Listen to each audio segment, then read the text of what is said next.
Hi everyone, in this video, we will show you how to clear YouTube history on any device. Firstly, open the YouTube application on your mobile device.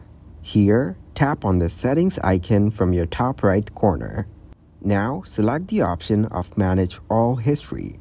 On scrolling down, you will see all of your watch histories.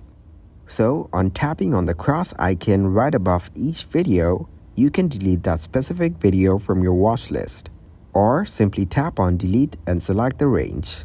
All of the history of your selected range will be deleted. To see any old history, tap on this calendar icon. Now select the date to see its history. After that, tap on the Apply button.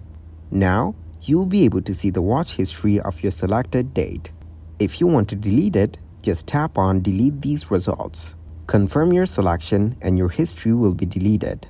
So that's how you can clear YouTube history on any device.